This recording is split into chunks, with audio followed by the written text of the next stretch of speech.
Hi friends, ఇప్పుడు మనం చూడబోయేది జోగులాంబ గద్వాల జిల్లాలోని బీచుపల్లి ఆంజనేయ స్వామి ఆలయం.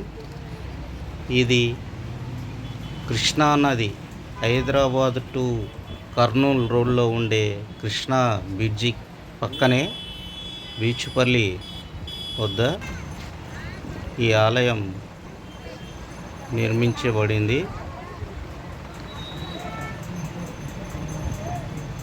గద్వాలకు 15 కిలోమీటర్ల దూరాన ఈ ఆలయం ఉంటుంది. ప్రతి ఏటా నెల రోజుల పాటు జాతర కొనసాగుతుంది ఇక్కడ. అందులో భాగంగానే మొన్న పున్నమి రోజు రథోత్సవం అంగరంగ వైభవంగా కొనసాగింది.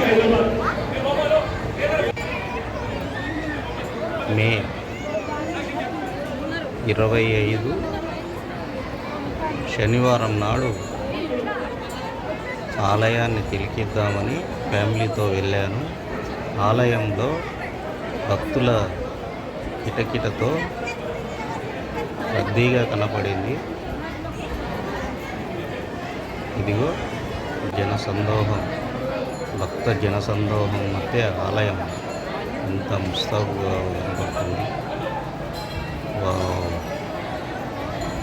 క్యూ లైన్లు అయితే నిండిపోయింది. మేమైతే లైన్లో నిలబడి వెళ్ళాము. కనీసము ½ అన్ అవర్ 30 నిమిషాలు దర్శనం కోసం నిలబడాల్సి వచ్చింది క్యూ లైన్లో. ఇదిగో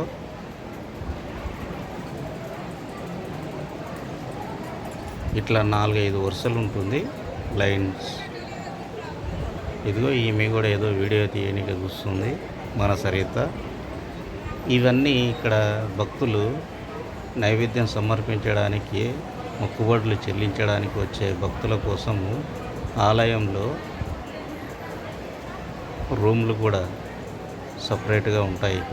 ఇక్కడే వంటలు వండి దేవునికి నైవేద్యం సమర్పిస్తారు, మొక్కుబడులు చెల్లించుకుంటారు. ఇక్కడికి మహారాష్ట్ర, కర్ణాటక, ఆంధ్ర రాష్ట్రాలతో పాటు తెలంగాణ రాష్ట్రంలోని అన్ని జిల్లాల వాళ్ళు భక్తులు ఇక్కడికి వచ్చి మొక్కుబడులు చెల్లిస్తారు. ఎంతో మహిమాన్విత గల బీచుపల్లి ఆంజనేయ స్వామి దర్శనం కోసం భక్తులు పెద్ద ఎత్తున తరలి వస్తారు. ఈసారి ఈ శనివారం నాడు పెద్ద సంఖ్యలోనే భక్తులు తరలి వచ్చారు.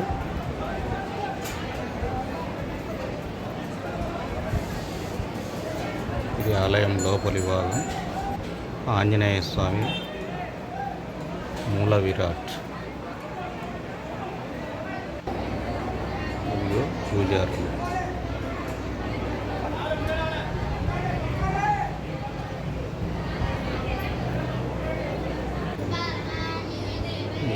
చూసారా, మూల విరాట్.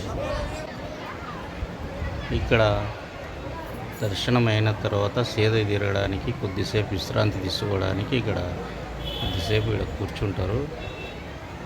ఇంటికాడ నుంచి ఏమైనా తెచ్చుకున్నవి ఏమన్నా ఉంటే ఇక్కడ కొంచెం భుజిస్తారు. ఇదిగో స్వామివారి దండలు. ఈ దండలు కట్టుకుంటే మనకు దుష్టశక్తులన్నీ మన దరికి చేరవని నానుడి, అంటే నమ్మకం. ఆంజనేయ స్వామి ఆలయం ముందు భాగం ధ్వజస్తంభం కాడ ఇక్కడ టెంకాయలు, నారికేలాలు సమర్పిస్తారు. ఇక చిన్న రథోత్సవం వద్ద కూడా టెంకాయలు కొడుతున్నారు మహిళా భక్తులు.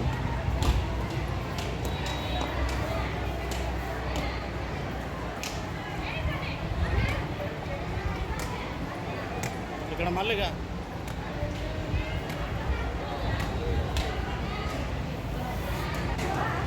స్వామివారి పాదాలు. ఇక్కడ స్వామివారి పాదాలను ఈ స్వామివారి ఆలయం ముందు భాగంలో ధ్వజస్తంభం లాంటి ఉంటుంది.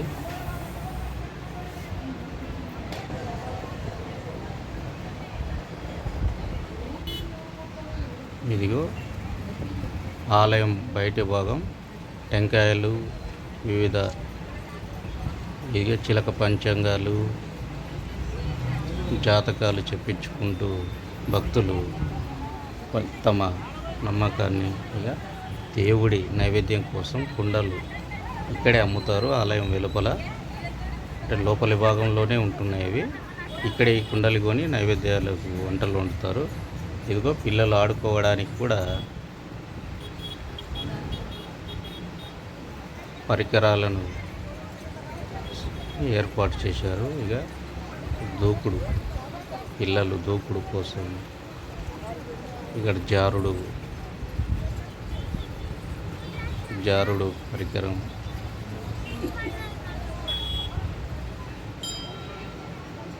ఇక్కడ ఇదిగో ఈ శివాలయం అంటారు. మనం బీచుపల్లి ఆంజనేయ స్వామిని దర్శనం చేసుకోకముందే ఆ కృష్ణానదికి పోయి ఈ శివాలయం కాడ మొక్కి కృష్ణానదిలో స్నానాలు చేసిన తర్వాత ఇక్కడికి వచ్చి పూజలు చేస్తారు. శివాలయం ముందు భాగాన ఇదిగో నాగప్పలు, ఇదిగో కృష్ణానది, బీచ్పల్లి కృష్ణానది. ఇక్కడ పుష్కరాలు జరిగే సమయంలో ఈ ఘాట్లను ఏర్పాటు చేసింటారు. ఇగో బట్టలు మార్చుకోవడానికి గదులు కూడా ఏర్పాటు చేశారు భక్తుల కోసము. ఇది చాలా విశాలమైన ప్రదేశంగా చెప్పుకోవచ్చు.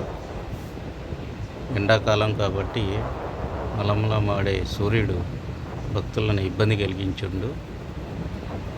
అదిగో స్నానాలు చేస్తున్నారు భక్తులు అక్కడ.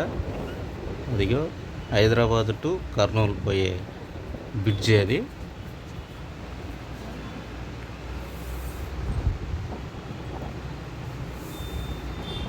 ఇదిగో కృష్ణమ్మ విగ్రహం.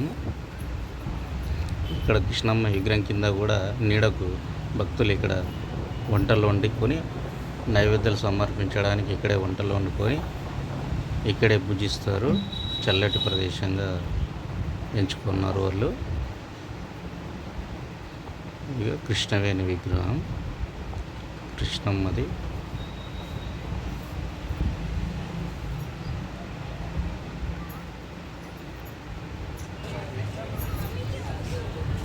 ఇదిగో రామాలయం కూడా ఉంటుంది ఇక్కడ పెళ్ళిళ్ళు ఇక్కడే జరుగుతాయి. రామాలయం కాడ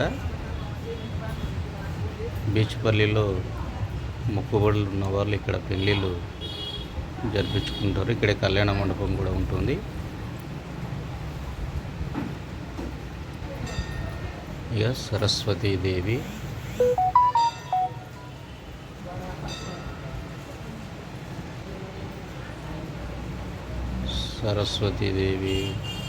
చేశ్వరం,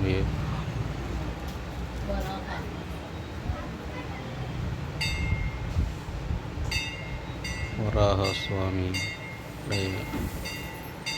రామాలయం, సీతారాముల విగ్రహాలు కూడా ఇక్కడకు ఇదిగో దేవుణ్ణి మొక్కుకొని మొక్కుబడులు చెల్లించుకుంటారు ఇక్కడ.